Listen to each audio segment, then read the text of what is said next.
Hello and welcome to Jamaica Magazine. I'm Jabertha Atkinson. Great to have you with us. Are you aware of how Jamaican adolescents use social media? What do they do online? What do they post? Do you know if they are being harassed? These are questions you should be asking yourself because it is your duty to keep your children safe online. Parents, here's what you need to do. Be active online and offline. Help your child to set up his or her online profile.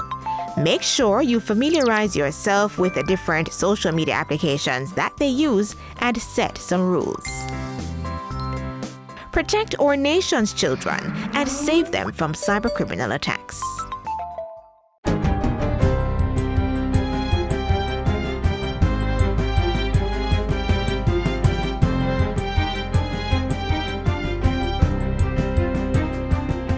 Good day, I'm Theodore Henry and this is your JIS News for Monday, August 17, 2026. The government is conducting feasibility studies associated with potential desalination operations in St. Thomas and Clarendon. Desalination is a process that removes salt and other minerals from seawater to produce clean, drinkable water. In a special ministerial update with the JIS, Minister of Water, Environment and Climate Change, Matthew Samuda, said this was a large-scale energy project that would benefit the water sector. The feasibility studies that we're doing are in relation to an integrated pumped hydro storage system, which would see water extracted from the sea, using solar energy to pump up to a reservoir at a particular height. We would generate energy by releasing water from that reservoir to a lower reservoir, and in that process you would extract the salt from the water, for want of a better term. It's called reverse osmosis. Mr. Samuda explains that desalination is not being considered as a nationwide solution due to its high cost and potential environmental impacts. Desalination, if it was done at a national level, would significantly change the average tariff that you pay at the household and commercial level for household water. He says St. Thomas and Clarendon were selected based on their near-shore environment. So you'd have the least environmental impact in terms of extraction of water from the sea, and because of the water scarcity in some of these areas. Meanwhile, the Drought Management Committee of the Integrated Water Resource Management Council, IWR-MC, will assist with ensuring compliance with the water prohibition orders that took effect today. Minister of Water, Environment and Climate Change, Matthew Samuda, says the committee will meet almost weekly. That committee has membership from the JCF, the JDF, the Fire Brigade, the municipalities, Ministry of Health to maintain quality of water being trucked, etc. And everyone becomes an officer. Every pair of eyes that work in these agencies open their eyes and report to NWC when there are challenges. Under the prohibition orders, no person shall use or cause water supplied by the NWC to be used for non-essential or unusual purposes. Anyone who contravenes the orders may be liable to a fine of $1,000 or a prison sentence of up to 30 days upon conviction. The orders, which are applicable to 7 parishes, were implemented due to a deficiency in the country's water supply caused by drought conditions. Chair of the Jamaica Reconstruction and Resilience Oversight Committee, JAMROC, Professor Peter Henry, has expressed his readiness to lead the entity charged with monitoring the country's post-Hurricane Melissa reconstruction and overall long-term resilience building. Professor Henry pledged his commitment to Jamaica's development during a special interview with JIS Chief Executive Officer Giovanni Dennis. The 57-year-old Jamaican cites his extensive background in international finance, economics, and academic leadership as key factors that make him well-suited to oversee Jamaica's post-disaster rebuilding. The chair of JAMROC points out that the Prime Minister and all Jamaicans want the reconstruction efforts led by NARA to transform the Jamaican economy and create opportunities for economic and human development. That's a major task that requires the business community, it requires civil society, it requires the government,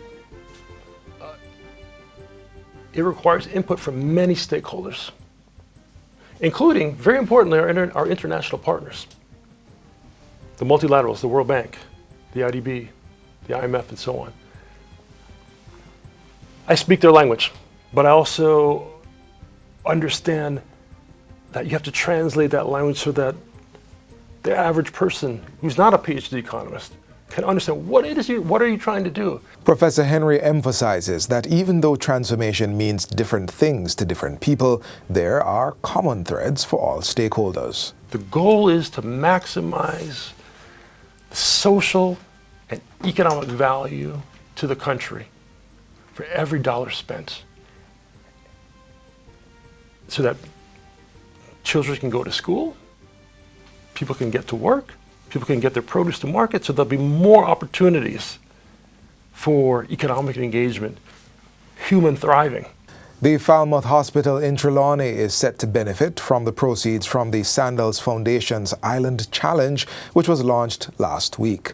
It will assist in providing essential medical equipment for the pediatric and neonatal units at the hospital. Consultant pediatrician at the hospital, Dr. Kerry-Ann McKenzie, says this is well needed as the facility's pediatric unit was severely affected by Hurricane Melissa, resulting in the loss of critical equipment. We lost everything. Every incubator, every monitor, every bed except one. So once they get to us, that equipment will be unpacked and used for the critically ill neonates that we take care of on a day-to-day basis. Minister of Tourism Edmund Bartlett has applauded the foundation's efforts to mobilize assistance for Jamaica despite many of its workers being affected by the hurricane. Because at a time when many of your workers, and I'm talking to Sandals now directly, were dealing with damage to their homes and had difficulties negotiating the many areas of concern, you were there. And you were busy soliciting support and bringing partnerships from all across the world to respond to Jamaica. Participants in the Sandals Foundation Island Challenge will kayak through crystal waters, traverse scenic coastal routes, trek through Jamaica's breathtaking landscapes, and take on a range of exciting challenges, including hikes and additional activities at Mystic Mountain. The Office of the Children's Advocate, OCA, has commenced an investigation into the circumstances surrounding injuries reportedly sustained by a 1-year-old boy while in state care at the Glen Hope Place of Safety. Children's Advocate Diane Gordon Harrison says the OCA first became aware of the incident through a media report published on August 11, with the Child Protection and Family Services Agency, CPFSA, formally notifying the office that same day.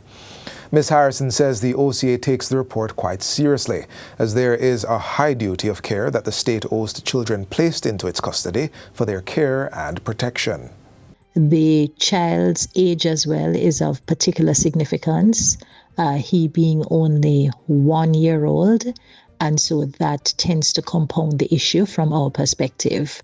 But we want to assure all interested parties that the Office of the Children's Advocate is doing its due diligence and is doing a thorough investigation into the circumstances.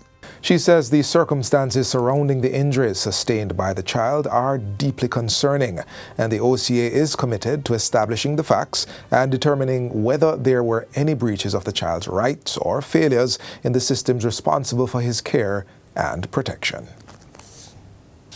And finally, the Social Development Commission, SDC, has honored 173 members of staff, retirees, board members, executive leaders, and other stakeholders for their dedicated service to the agency. The recent awards ceremony recognized 112 long-serving employees, 25 retirees, 16 special awardees, and 20 executive award recipients. Minister of Local Government and Community Development, Desmond McKenzie, says the recognition is important, as the SDC has played a major role in strengthening Jamaica's social landscape. No government can come and erase what the SDC has done within the last 10 to 15 years to develop the social landscape of this country. But you can measure the commitment and the strength of an organization who use little to make a lot work, and that is what the SDC is all about. Executive Director Omar Frith says the ceremony acknowledged the service of staff members, past and present, who helped shape the organization. To our retirees, we thank you. You have given years of your lives to this institution. The SDC we see today stands as it is, in part, based on the work that you would have done, based on the foundation that you would have set. To our long service recipients and special awardees mentioned earlier, congratulations once more. Your recognition represents your commitment, your sacrifices, your professionalism, and of course, your service. We appreciate you. The SDC is the state's principal community organization, working with Jamaica's 775 communities. And that's it for JIS News Today. I'm Theodore Henry. Thanks for watching.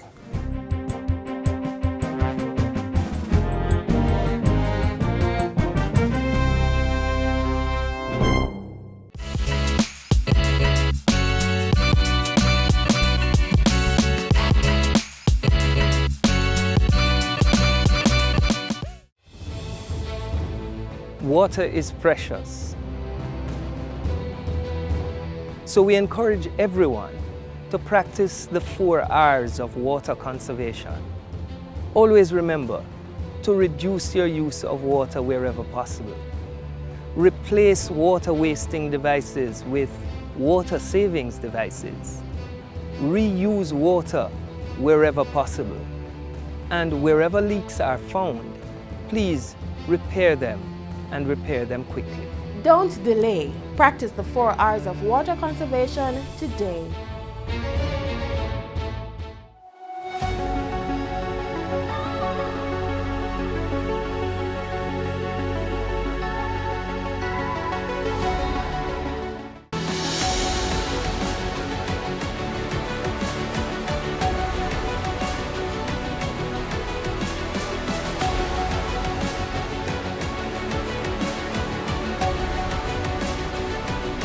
Welcome back to this JIS Ministerial Update with Minister of Water, Environment and Climate Change, Matthew Samudano. As we indicated before the break, we're taking questions from the public, and this first question is from Amoy Simpson regarding car wash operators. For the person that own a car wash business, what would they do in that case that they can't use any water for washing cars?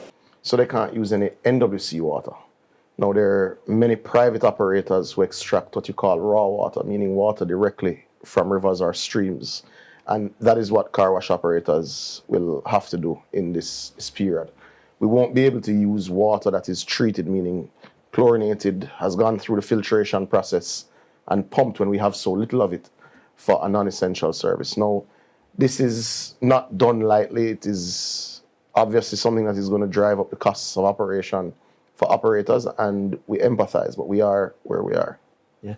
We have another question from Sandra March. It's in relation to back to school, and that's a very important point to make given how close we are now to the reopening of schools. Let's go to this question from Sandra. All right, my name is Sandra March, and I asked me why they're taking away the water and schools so open. The water prohibition notices are actually to ensure that schools can open.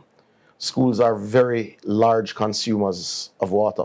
If you think of a school, an educational institution with 1,000 children and staff to support those operations all in one space, at a time where heat is higher, can you imagine what the water usage is going to be in those spaces? So we've taken the decision precisely to ensure that we don't have learning loss associated with schools not being able to open because of water. If we think of what has happened over the last 6 years with COVID and Hurricane Beryl and Tropical Storm Raphael and Melissa, there's already been enough factors that have contributed to learning loss. We don't want water unavailability to be one. Yeah. I want to take another question, well, 2 more questions, but I'll take one from Isaac. He has a rather interesting question. What you would really want to know is why is it that if we use water and water we land, we're going to get locked up? Why is it the case where we're going to get locked up? Why? We need to know why we're going to get locked up. So that's really my question. And next question is why we Jamaicans have to pay for water. Water, they are natural. We have land, and we have to pay for land. Come see it, and we're going to deadlift it. So Why? Why do Jamaicans have to pay for water, Minister? We're the land of food and water, is what Isaac is saying. We are the land of wood and water, we're the land of forests and wetlands, but we're not the land of utopia. And whereas rainfall is indeed free, the cost of extracting it isn't, by way of the energy costs. The cost of storing it isn't free because it requires infrastructure investment. The cost of treating that water with chlorine and coagulant and the filtration process isn't free. Then the cost of distributing it isn't free because it uses energy at 42 cents a kilowatt hour. You know, so that's unfortunate. I mean, I share Isaac's ambition to keep water costs as low as possible and to hopefully one day that we're, you know, so prosperous as a nation that we could provide this service free. But that's not where we are. Watering your lawn is not an essential service. Globally, the world has entered what's called water bankruptcy according to the UN. I'd encourage your listeners and viewers to look it up and see what is happening globally. The lawns of Buckingham Palace are not being watered now. I'm sure we'll manage through not watering our lawns as we wait on rainfall to resume. Well, as you speak about that, how will you enforce something like that? How will there be active enforcement, for example? So not just somebody watering their lawns, but even for some of these car wash operators, for example. So during this period, the Drought Management Committee of the IWRMC, which is the Integrated Water Resource Management Council of the Cabinet, will meet almost weekly. That committee has membership from the JCF, the JDF, the Fire Brigade, the municipalities, Ministry of Health to maintain quality of water being trucked, etc. And everyone becomes an officer. Every pair of eyes that work in these agencies open their eyes and report to NWC when there are challenges. So yes, the nature of it is that it functions as a force multiplier where even the police are concerned with the water supply at this stage. Whenever these water restrictions come into force, the public always reacts angrily, saying, you know, why are we so reactive as a country? There have been calls for years to build more dams. Why haven't we built more dams, and is there any plan to do so? So this is the most loaded of the questions. The primary challenge is not storage. It is a challenge, but it's not the primary challenge. The primary challenge is your distribution network. As the OUR reports annually for the last 40 or so years, in its annual report, we have a very high NRW, non-revenue water, water that is not accounted for, meaning water that you pump, it leaves your pumping station, but you're never able to bill for it, meaning it leaks out some way along the way, either because of genuine leaks or theft. In some parts of the country, it's as high as 75%. Now, if you build that dam to leak out 75% of it, you're going to build much larger storage facilities than you need. Now, we are correcting this. 10 years ago, we embarked on a journey to deal with Kingston and St. Andrew and Portmore as a pilot project. That pilot project has achieved leak reduction of 50%. So Kingston was at approximately 71% in 2016. It's now at 38%. So if you think of it, and if you were to look from either Jack's Hill, Stony Hill, any other points of elevation in Kingston, you could identify at least 3 dozen high-rises that have been built in that period, as well as other large structures that may not qualify as high-rises. And with all of that development, we use less water today than we did 10 years ago in Kingston and St. Andrew. So 10 years ago, you needed 60 million gallons a day to supply Kingston and St. Andrew. Today, you need 50 million gallons a day. Speaking about supplying Kingston, let's go to the Mona Dam, for example. You've said there's a possibility of expanding the Mona Dam. How far are you with that? Well, if you don't mind, let's look at it just from the storage component now in that space. The Mona Reservoir is a part, or was contemplated when it was designed as a part of the Mahogany Vale system. That was by the former colonial government, the Public Works Department, actually designed Mona as the end point for what would be the Mahogany Vale Dam, which is on the boundary of Hagley Gap, which is where Kingston and St. Andrew meet St. Thomas in the Hills. And it's a unique point where the Negro River meets with the Yalos River. So this was supposed to be the end point. And even when designed, what you have built and was built in the 1940s was Mona 1. Mona 2 was supposed to be built right at the back overflow section, which was supposed to be built towards the direction of the university regional headquarters. So that section going back to the hill was actually supposed to be Mona 2, which was to be built when they started the construction of Mahogany Vale. So 80 years ago, the Public Works Department knew that we needed more storage at Mona. We've just never had the fiscal space to invest what's required for that level of storage. So we're doing the feasibility studies now, and those feasibility studies include mapping the flows of both the Negro River and the Yalas River to make sure that the water that was assessed to be available is still available. So we're working in parallel. There's initial engineering designs being done to facilitate the increase in storage for the Mona Reservoir. But we're just doing some checks to ensure that what we assume to be available water is, in fact, the available water. But there are other elements that would support Mona. That first one is indeed the replacement of the Yalas supply pipeline. That's what brings the raw water from the Yalas River into the Mona Reservoir. That was done over 40 years ago. That's actually how Rural Water Supply Limited was formed. It was formed as an engineering corps to do that project. That pipeline had a 25-year engineering guarantee. So we're 15 years late for when we should have replaced that line. Inputs from that line have fallen steadily over the years because of leakage along the way. So the replacement of this line will also improve the existing operations of Mona, and that is well underway and will be executed under NARA. So the pipeline is one of the settled NARA projects, which is the replacement of the Yalas pipeline. The next major storage contemplation is the Hermitage Reservoir. Dam. It should be well, we're under contract for engineering already. 250 million US. Absolutely. What's the process for that? So that's also going to be procured by NARA. We've already started the engineering process and the design process. We expect to be able to sign a full development contract next year for Hermitage Dam that will see the deployment over 7 years, because it will take 7 years construction, to do a $250 million dam wall expansion.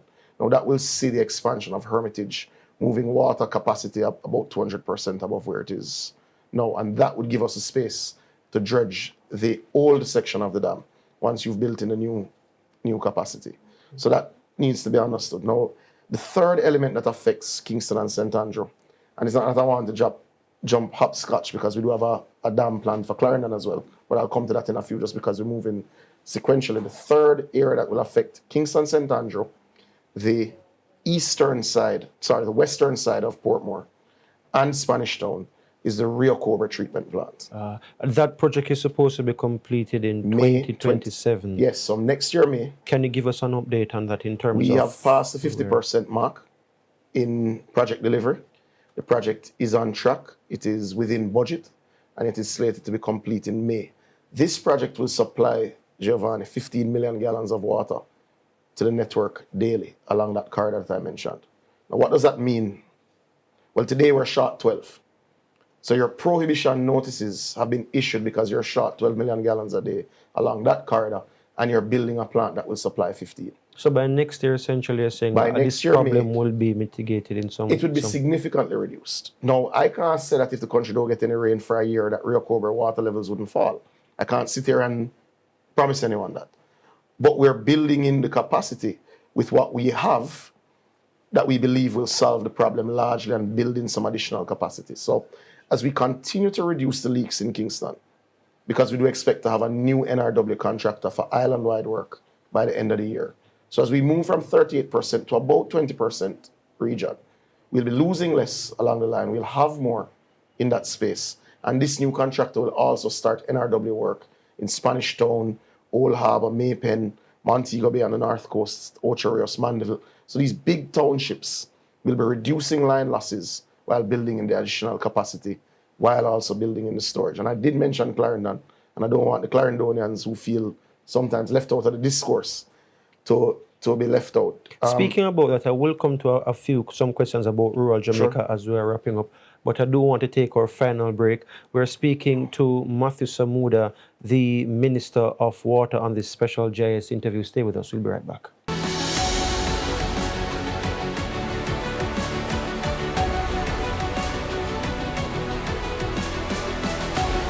Watch the continuation of this interview tomorrow inside Jamaica Magazine.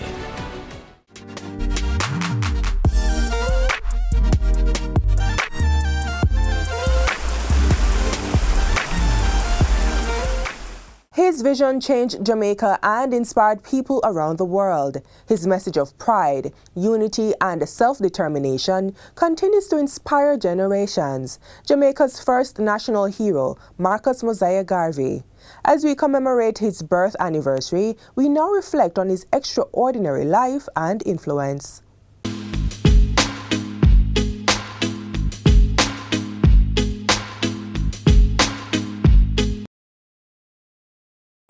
God and nature first made us what we are. And out of our own creative genius, we make ourselves what we want to be. Follow always that great law. Let God and the sky be our limit and eternity our measurement. Marcus Garvey has paved the way for us to determine our own destiny, in which we validate who we are and what is most important to us. It is he who taught us that the black skin is not a badge of shame, but rather a glorious symbol of national greatness. I shall teach the black man to see beauty in his own kind and stop bleaching his skin and otherwise looking like what he's not. Encouraging us to heed the lessons of history, unleash the power of the pen, and create a new era of scientific greatness. There is no future for people who deny their past. Mind creates, and as much as we desire in nature, we can have through the creation of our own minds. Liberate the minds of men, and ultimately you will liberate the bodies of men. But in your homes and everywhere possible, you must teach the higher development of science to your children.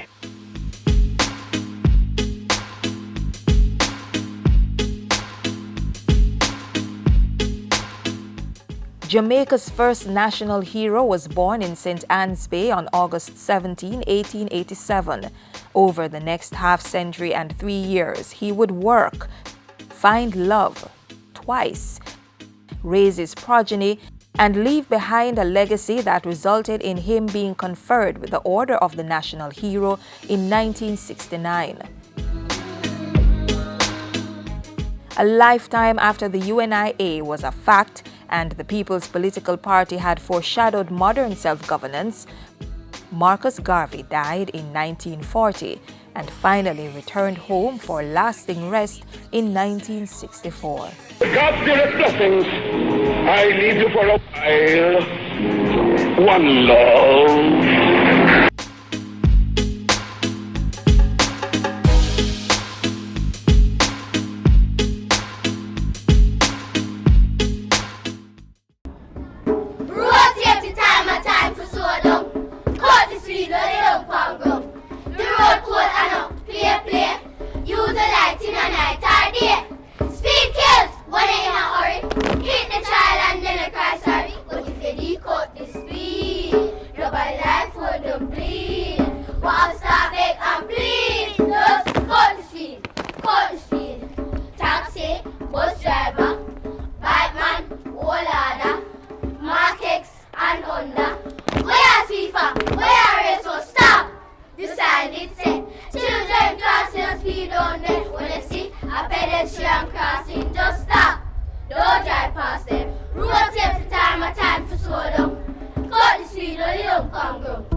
Motorists, please look out for us when we're crossing the road.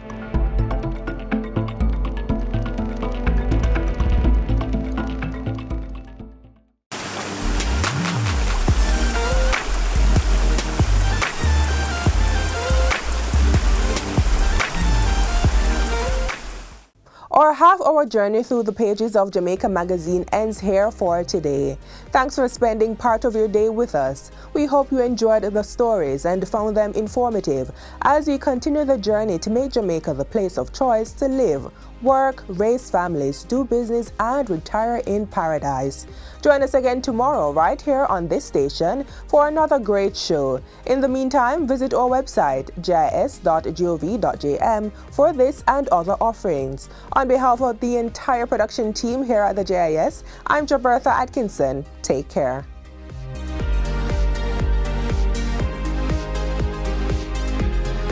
This has been a production of the Jamaica Information Service, the voice of Jamaica.